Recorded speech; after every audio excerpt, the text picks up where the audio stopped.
To Olivia. João, a disappointing defeat. What did you make of the performance out there today? Yeah, we are disappointed because we came here to win the game, but I think we start well. We score first, but I think in the Champions League, if you gave chance to the team, if they score, gonna be a difficult game because they are a strong team. But yeah, I think now we need to come back to England to learn and to be ready for the next game.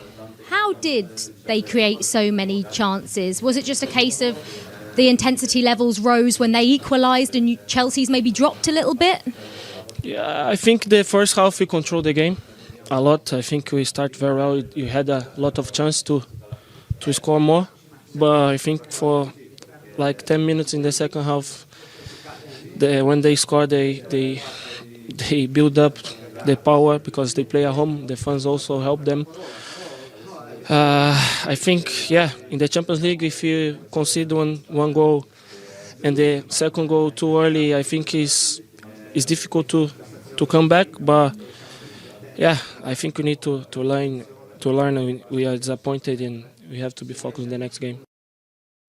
And the next game is against Everton, but we can get the reaction from the Chelsea boss now because Enzo Maresca is now with Olivia. Over the game changed a little bit. When you made that sub at half-time, Chalobah off for Fofana, was that always planned or was that a decision you made? Was a little bit planned because Trev is playing every game, so to give a little bit both. Also because Trev was with the yellow card, so for both reasons. So a bit based that decision on Trevor Chalobah on the fact that he was on a yellow, but also planned because of how much he's played. What did you feel about that decision to bring him off, Joe? Was that a massive factor tonight? It looked like it. It looked like from the performance, from how Trev's been playing. It's easy in hindsight. We can all sit here and go, it didn't work. Shouldn't have done it. Chelsea go and win the game 2-0, and Trev gets 45 minutes and he's fresh for the weekend. So. Ultimately, Enzo and all managers get judged on results. That's the business they're in. Obviously, I just think looking at when certain players are real important cogs of the wheel, and sometimes maybe you have to take a little bit of a gamble on keeping them in there because of the balance of the squad. I'm not saying Tosin or Badashili are not good players, but I'm just saying that I don't think they're as effective for the group, for the team. We'll just look better and stronger and more compact when Trev's in there next to Fofana. And Achapong, I thought, done well tonight. I thought he equipped himself. But it doesn't look like a good decision now, but it's easy to say from this chair. Yeah, absolutely. And they'll have to see how Fofana is ahead of that game as well, because he went off with an eye injury. Guys, that's just about all that we've got time for tonight, but you can watch all... Congratulations, another historic night for this club in Europe. Talk me through it. Yeah, very beautiful victory. It was a bit...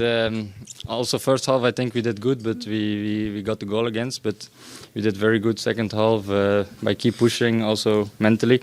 And we did 2 great goals and nice victory. 2 great goals that you were involved in. The cross was beautiful. Did you always know Gianluca was going to be in that position in the box? Yeah, I know he's a real striker, so I always try to find him. So... I felt it and I gave a great cross. It was an amazing goal. And what about your goal then? Did you expect to have that much space as you were running into the box there? No, mostly if the fullback comes, I tried to give to our wingback, but I felt they kept dropping back, and then I shot. I'm a bit lucky with the deflection, but it doesn't matter. It's inside, an amazing victory. Yeah, you'll absolutely take it. And even when you did go a goal down, this team didn't stop pushing. You didn't stop pushing and pushing. And in the second half, there was only one team that looked like they were going to go and score the winner, and it was you guys. Yeah, I think mentally we were very strong against a really strong opponent. But I think we knew that maybe intensity-wise they dropped a little bit in the second half. We saw that they got a lot of goals against in the second half. So we kept strong also because we felt that we were good in the game. And you see it paid off. And just finally, I know as it stands, obviously there's games to come tomorrow, but you're third in the Champions League table. How about that? Yeah, I didn't see the ranking yet, but I knew it was a very important game because we both had 10 points and we have to try to get in the first 8. This helps a lot, of course. Congratulations, Thank Charles. you. Thank you. Thank you so much.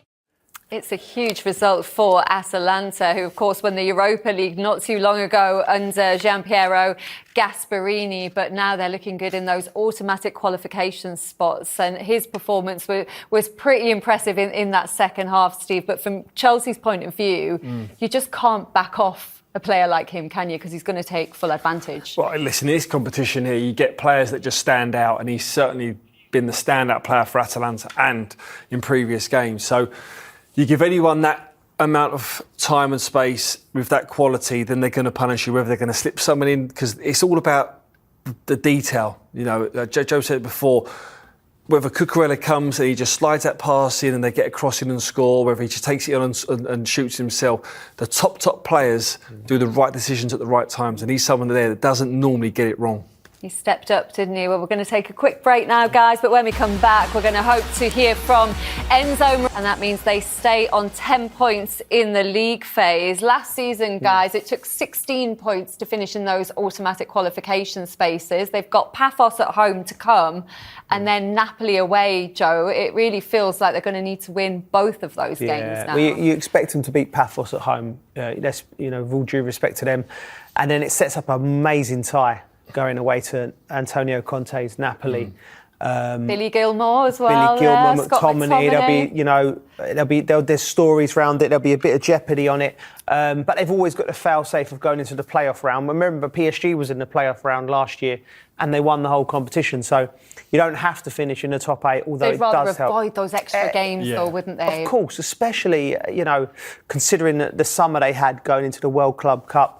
Which, might have a little bearing on coming into this busy Christmas period. Are you starting to fatigue? We'll see how Chelsea fare with it and Man City. I think Paris, who went in the Club World Cup, playing in the French League isn't as demanding. So coming into a Premier League campaign where you've got to go to Leeds, you've got to go to Bournemouth, it's very different to playing in Ligue 1 or La Liga or something. So the Premier League is unforgiving. So I'd be interested to see how Chelsea go from now right the way through the Christmas period. Do you think this dip was inevitable then, based on what Joe's saying there, because they had such a short pre-season? Or do you think with the options they have in that squad and the money that's been spent, they should be able to manage it? Well, that's what everyone was saying, wasn't they? Yeah, they've got a squad of quality and depth that they should be able to field an 11 or subs that get the job done. Yes, I think it's going to be catch-up. I think that was always going to be the worry with Chelsea, especially over this Christmas period and then into next year. I think it's all ifs and buts. You talk about Paphos and then Napoli. We don't know what the squad will be then in terms of ins or outs or who's fit, who's injured. But they certainly made the journey harder for them, and more games would have been on the worst list for Maresca. That Napoli game is going to be absolutely fascinating. They didn't have the Club World Cup last season, and yet had a similar dip around Christmas time, didn't they, Joe? Why do you think history's repeating itself for them? It seemed to be as soon as everyone started saying they might be title contenders that they then dropped off. Well, then that would suggest that there might be some part of it being a mentality. I look at the Barcelona performance and the Arsenal performance. Rightly so, the team got praised to the hilt. They were superb against two of the big contenders for the Champions League, and they played them off the park. Chelsea, 10 men, superb. And then I go back to then the next phase of this week, where you go to Ellen Road in a night game, and the first 20 minutes, I watched the first. Of course, the coaching staff would have been able to relay what was going to happen. They would have done their homework and then their due diligence. But there's something about having an experienced person next to it in the fire. When the fire's hot in Ellen Road, there's tackles crashing in, and it's a Premier League game. And then dealing with it within that, they have to learn to deal with them moments. Because I think if they come through the first 20 minutes at Ellen Road unscathed, without no dents on their confidence, they're not 1-0 down, they're not 2-0 down, they're in the game. Maybe they go and get a result there, and then the Bournemouth, and then you keep going. But you can't be brittle as a team. You can't be chest puffed out when you're winning games, Sid, and everything's okay, and then you lose a couple of games and then your shoulders slump. You need to be a bit more consistent, and that's the next stage for this group. Are they getting up more for the games against the top sides, do you think, like Arsenal, like Barcelona? Yeah, so that I think it happens instinctively because just the whole atmosphere around the game and the build-up to games. But there's a know-how to win away at Leeds, away at Bournemouth, away at Atlanta. You know, it's not the same performance as an Arsenal at home or a Barcelona at home. There's a remedy around it. You know, you don't just go there, you rock up and just go, right, we're just gonna, you know, not take our foot off the gas, but, you know, play the way that we've played, you know, typically good, precise football, but there's sometimes where you just got to grind it out, and they don't seem to be having that at the minute. Do you know what it is? It's like there's no sexiness about going to beat Leeds away from home. There's like, you go and beat Barcelona at home, you ain't got enough tickets to give to your mates. You know, you win the game, everyone's, oh, great, see what you've done there to your Mal, and you've done that, it's all great, everyone's patting you on the back. But you go and win a game at Leeds, you're expected to win. Of course, Chelsea expected to go to Leeds. Well, they just got promoted. You know, you spent $1.5 billion on players. You're expected to win. So that requires a different mindset as a team, as a group, as players, where you have to find the way to do it. And sometimes it's dead harder games. I found, especially as a young player, I remember as a young player, I would have played my best games playing against Arsenal, Man United, Liverpool. And then I come up against a team and you've got this, you know, your mind's not on it, and my performance has dropped. You know, and it was the senior players around me who would literally get me by the scruff of the neck and say, well, you know, what are you doing? You can't play like that one week. And then you learn gradually as the years go by what you need to get your mind ready for cold nights in the road. For the unsexy games, you know? And I think you need to figure out, that group needs to figure out their way around that. And also, sometimes you get more satisfaction from them as well when you come away. Especially the away journeys, you come back and you go, do you know what, left it all out on that pitch, we grinded it out, we worked hard. Yeah, exactly that, Okay, we're going to get some reaction from the Blues camp now because João Pedro has been speaking.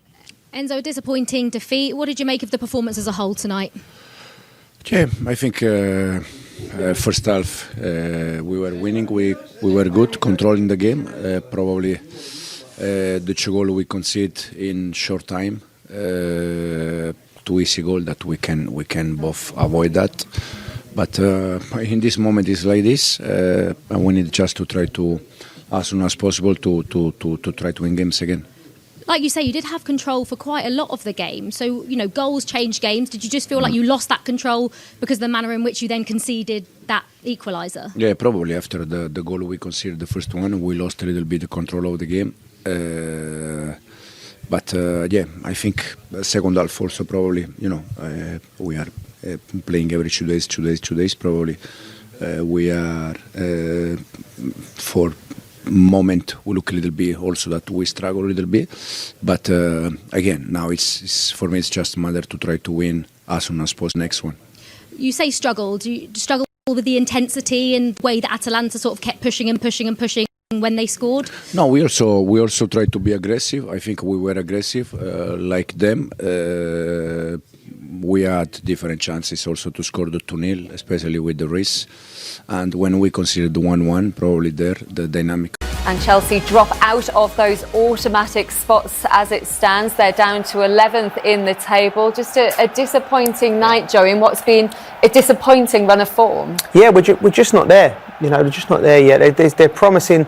There's great performances, and then there's performances where they fall off. And I think even during the duration of the 90 minutes, there's spells you look and they look like a proper outfit. And then we'll look at the goals in a minute. And then they're conceding silly goals. And at this level, you get punished. And De Ketelaere tonight was superb. He was unplayable at times. But from Chelsea's perspective, it makes the weekend very, very important. 4 games without a win now. Everton coming to the bridge. It's a must-win game. It is a huge game now, isn't it? So is it their own errors, Steve, that's stopping their progress? Yeah, yes, and game management. I think we touched on it, didn't we, before the game. If they want to progress, they need to sort of improve them areas at places like Leeds away, Bournemouth away.